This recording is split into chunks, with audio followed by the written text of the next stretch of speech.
Joining us now is Ojy Okpe with stories trending around the world. Hello, Ojy. Good morning, Dr. Abati. I just love the way you do. Yeah, like, okay. How are you two doing? I'm great, Becky. How are you? Good, you look lovely. Thank you, so do you. Thank you. Good morning, Rufai. How are you? I'm just saying hi to Rufai. We changed our hairstyle today. Did I? It's the same hairstyle. Okay. Oh, you're singing my Pepper Them song. Oh, Yeah, we've missed it. Is it Friday? Do it only on Fridays. How are you? I'm good. Great. Well, good morning to you, viewers. We begin what's trending in Nigeria. Reactions have been trailing the comments made by the re-elected governor of Edo State, Godwin Obaseki, during an interview he conducted right here on Arise News. When asked if he had a message for his opponents in the APC, especially for Ojy Okpe and the national leader of the All Progressive Congress, Bola Ahmed Tinubu, who tagged him a dictator, the governor said both have acted against what Nigerians stand for as a people and both pose a danger to Nigeria's democracy if left unchecked. Well, let's take a quick listen to what he said before we take some reactions. I think for us, the challenge with people like Oshiomhole and Ahmed Tinubu is that they, except they change their style and attitude, they pose a big danger to our democracy because they are extra constitutional players. They've constituted themselves into what they say they are without any constitutional responsibilities and trying to overlord themselves over people who have constitutional authority. And if we allow them, to continue in the mold they are, it will destroy our democracy. Well, let's take some quick Twitter reactions before we discuss. One user wrote, I agree with Governor Obaseki on the threat Oshiomhole and Tinubu pose to Nigerian democracy. But what I don't understand is Obaseki didn't say this when the two made him governor in 2016. And also, why did Obaseki visit Tinubu when the APC was preparing to deny him their ticket? Focus. Another user, Yusuf, wrote, where was Governor Obaseki when Asiwaju was an uncompromising activist through NADECO, confronted brutal military rule to a standstill in Nigeria? Where was he when Oshiomhole mobilized the Nigeria labor movement against the Abacha military government while damning the consequences? Well, finally, a user wrote, let's stop deceiving ourselves. Majority of the political class are threats to our democracy. Enough of pointing accusing fingers. The major parties all have a hand in the current state of the nation. The system needs help. I mean, this is what you get in politics, right? The change of rhetorics, and a lot of people have also accused Obaseki of, forgetting to, during when he got his a certificate, he had called on Oshiomhole to join him in building on the foundation which he himself, laid. But, I really loved the point that he made when he talked about godfatherism, when he talked about the fact that, there is not a position like national leader in, in the Nigerian constitution or even in the constitution of the APC, like, sort of a direct attack on the interference with Bola Ahmed Tinubu. I really liked that part, and I think that, he was quite right when he talked about that. Yes, I agree with you. He made a valid point there, but the thing about it, like you said, he forgot. Yeah. If you do forget, Nigerians will remind you. You'll be swiftly reminded. Yes. And you just mustn't throw stones from a glass house. That's just the point that they're trying to make. And it's a good reminder. Yes. Yeah. Well, election in Nigeria is like war, as we have seen.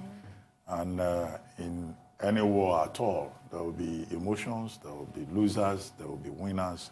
The important thing is for both losers and winners to behave like sportsmen, to be magnanimous, and to look to the future. In politics also, I mean, there are no permanent enemies, as we have seen. There are only permanent interests. In 2016, Obaseki was on the APC side, fighting on the opposition in PDP. This year, we have had a reversal. Tomorrow, the persons that he's criticizing could also become his close allies under different circumstances. But I think that, look, the interview, we shouldn't be analyzing our own interview. It's good for other people to react. Yeah, that's and there were a lot of reactions yes, yesterday. and they are still trailing. So in the morning, he granted that interview. Later in the day, he went to collect the certificate of return. And when he got that certificate, he extended an olive branch to not just Adams Oshiomhole, but also Pastor Ojy Okpe and everybody. And I think that, that's the note he should continue to strike. He should be the leader of all, the governor of everybody, not the governor of PDP, not the governor of any narrow interest, but the governor of Edo people. And I'm sure that Comrade Adams Oshiomhole and Pastor Ojy Okpe, as major stakeholders in Edo State, would, if they see the need for that to be done, join hands with them to move the state forward. However, what we hear is that the Election Petitions Tribunal for Edo State has been set up. Yes. And Pastor Ojy Okpe has already given an indication that he will proceed to that tribunal because, as he argues, many of his supporters were disenfranchised. But, I mean, it's within his right to seek, redress on whatever grounds his lawyers come up with. But the battle has been won and lost. Now is the time to begin to focus on delivering good governance to the people of Edo State. Very good. Rufai, your take on the story? I think we all need to calm down here, I think when the governor said that probably tensions were still very high then, but he has said otherwise, I think we all need to calm down. Yeah, you can say things because the fight is raging. But you see, the amazing thing about politics is there are no permanent friends or permanent enemies. Godwin Obaseki can say this today, but tomorrow, they can be in bed together. And you can say, these are my godfathers. Imagine what he was saying 4 years ago about Oshiomhole. And now things have changed. So I don't take the words of politicians very seriously, honestly. Not me. And that's another lesson there. Nobody really should. Those Yes. people who lend themselves to be used as political thugs should actually learn from this, that there's just no point in doing that. Good point. We'll take another story. The former First Lady of Lagos State and Senator representing Lagos Central Senatorial District, Oluremi Tinubu, turned 60 on Monday, and many politicians across Nigeria, including President Muhammadu Buhari and the Lagos State Governor Babajide Sanwo-Olu, all sent congratulatory messages. The senator celebrated her birthday at a low-key ceremony with her husband, Bola Ahmed Tinubu, at their home in Lagos with a few family members. As a special tribute, over 60 pages of the nation's newspaper were dedicated to celebrate the milestone. I mean, look at that. When I saw that video, this video has been circulating everywhere on WhatsApp, on social media, on Facebook. I didn't get to look at this on Monday, but this is completely amazing. Over 60 pages. I also read the tribute by the national leader, I can call him that, where he said it's amazing that, she turned 60 at the same time Nigeria is turning 60. And, I thought that was quite, remarkable. I actually don't see the big deal necessarily. I imagine that we are supposed to be horrified because this person took the time to film this video. But I'm sure we'll recall even our dear chairman on his birthday, this day is filled with greetings. Yes. My sisters and I have posted birthday greetings to people that we hold in high esteem. I don't really think it's a big deal. Maybe because of the sheer number that is over 60 pages, maybe that smacks of sycophancy to a lot of people. But we must also understand whether or not you love them or hate them. Yeah. Politicians are human beings. Yes. They're people who actually love them. Their lives they have touched. People like them. Yes. Some of these people who are posting these messages, yes, they might be trying to curry favor or what have you, but a lot of them, I'm sure, are sincere. People must love her. She has siblings, I'm sure. She has friends. Yeah. I don't think it's that big of a deal, really. Well, I don't want to bother myself about how people spend their money. Yes. As long as they are not spending the money to harass the poor. Yes. I think we should focus more on her person. There is a sense in which she has emerged as a major figure in the politics of Lagos State and also played some role also at the national level. The tendency is to look at her and say, oh, this is the wife of the national leader of the All Progressives Congress, former First Lady. But she has, in her own right, proven herself to be a woman of substance and someone who can also use the opportunity or the opportunities she has had to make a difference. Let's try and contextualize it. First, congratulations to her on her birthday at 60. She first came into public reckoning when she became the First Lady of Lagos State in 1999. And she remained First Lady at the time her husband was governor up to 2007. Now, in that capacity, many Lagosians will recall that she set up one foundation called the New Era Foundation. That New Era Foundation became a major platform for addressing the interest of young persons, particularly in terms of education. And one of the major fallouts of that New Era Foundation was first the scholarships that it gave out to young persons between 7 and 17, the New Era Youth Camp that was set up in Ibeju, Lekki, and then also what became the spelling bee competition, the prize for which the winner will be a one-day governor in Lagos State. And it's a fitting tribute to her that successive administrations after that have sustained that legacy, which is there. Till tomorrow, they have in Lagos the spelling bee competition. They have the one-day governor. There is even a council of one-day governor, which was our own initiative. So we commend her for that. Then she went on to the National Assembly as a senator. Yeah, many people may say, well, it's because she has the opportunity of having the leader of the APC as her husband. But, you know, she has also shown great talent. It's a question of talent making use of opportunity. Now, we complain about many senators in that National Assembly being bench warmers and going there to sleep. Now, she has been very active and productive. Between 2011 and 2019, when she was re-elected, I mean, she moved so many motions, either on Chibok girls or the rights of women or gender equality, and some bills that also went through. The Prisons Act Amendment Bill, she led it.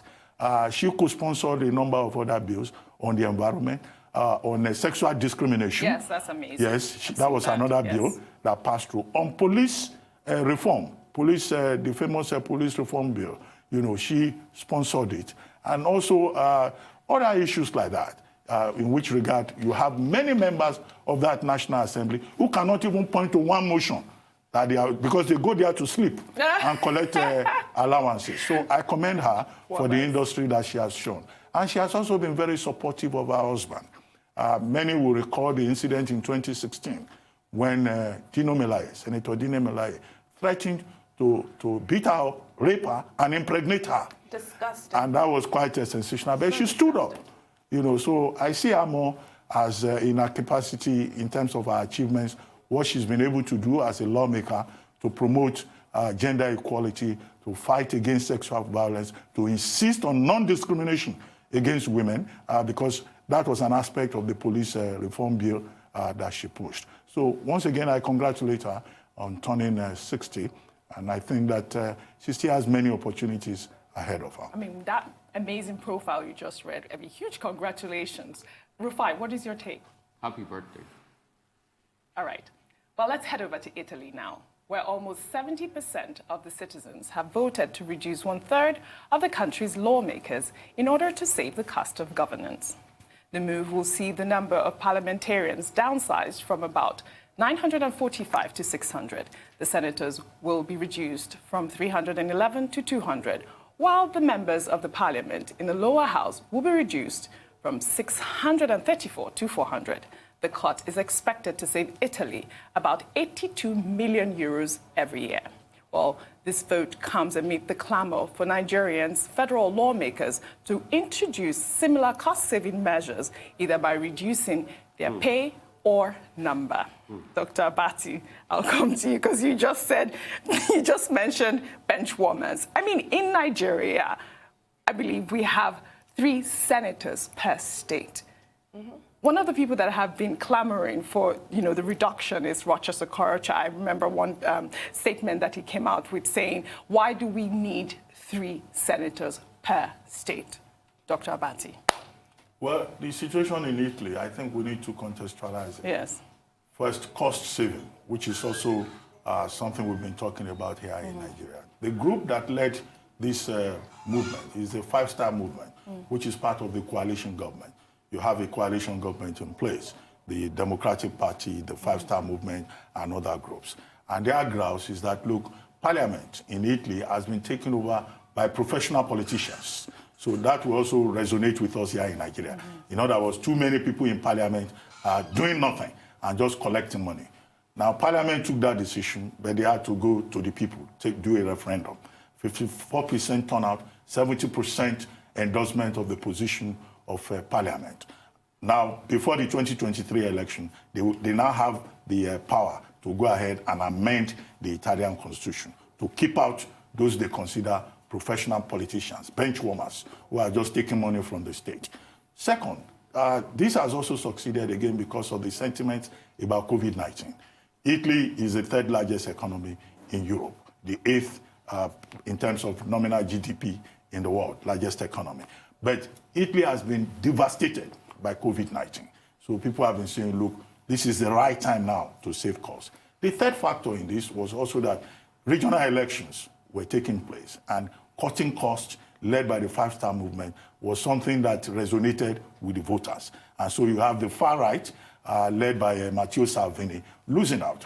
And now the man who is there, Giuseppe Conte, he has won more majority from the regional elections. But I think there are lessons we can learn from Italy. Italy is still left with a bicameral legislature. But here in Nigeria, people are saying what we actually need is a unicameral legislature.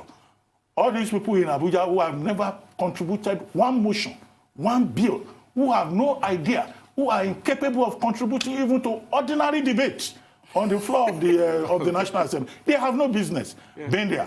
So we can have a unicameral legislature of intelligent people, of people who are productive.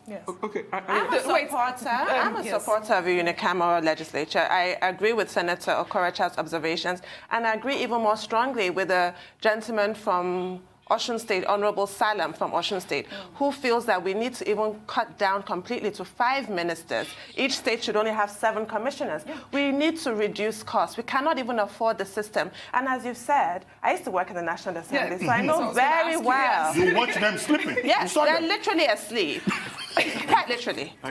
Are you serious? For hours? I mean, that's a strong point. And I want to make that point. You see, but I'm happy that Italy has finally done this, because this was what made Matteo Renzi lose his job as prime minister in Italy. He wanted to push this reform a couple of years ago.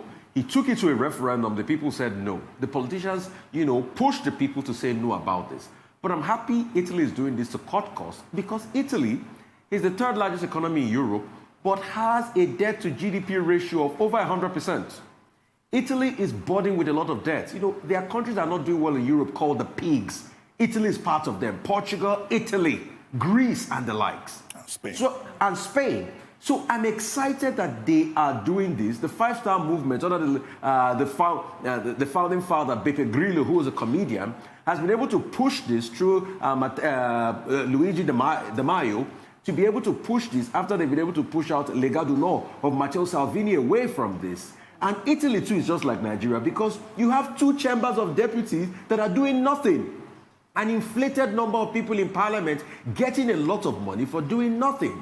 Yes. When you even look at the reports, Rufai, you just said making a lot of money. Let me tell you what Nigeria makes. In Nigeria, reports indicate that a senator earns 13.5 million naira annually. No, per month. Per month, sorry. Per month. 13.5 million naira per month. And while a member of the House of Rep is said to earn 12 million per month. You can see how much that money... With 3 senators in one state. You can just imagine how much money. But you see, we don't even need to go to Italy, Ojy. I have an answer for you.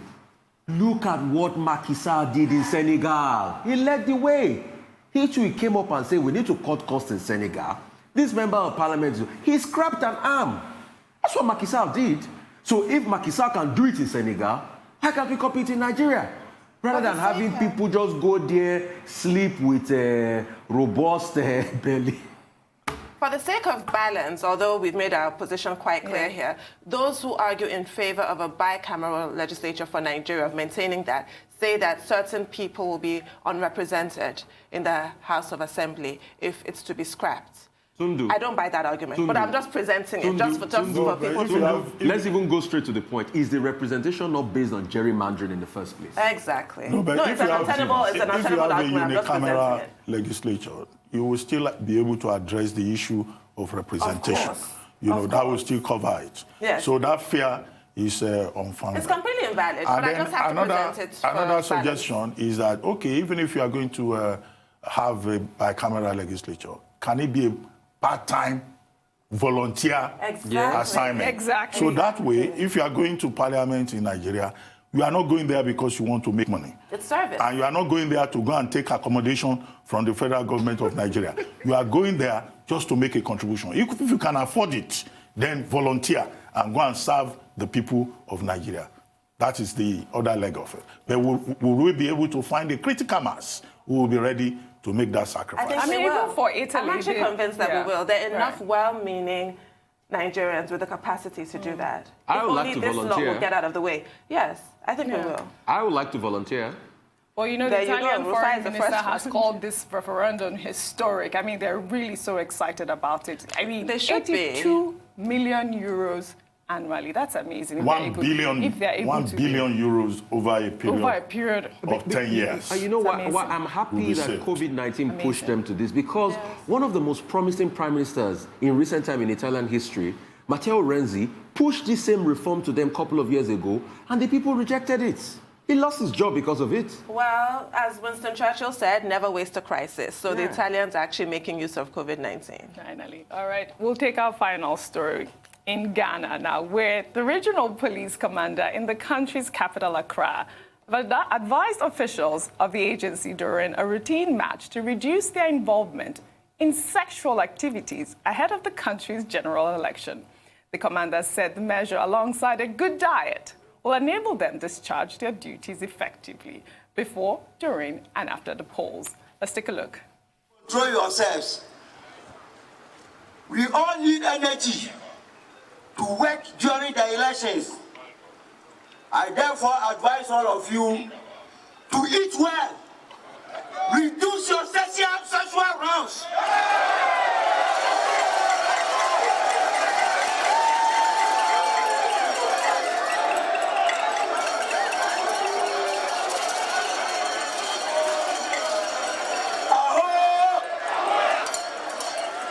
For you to get energy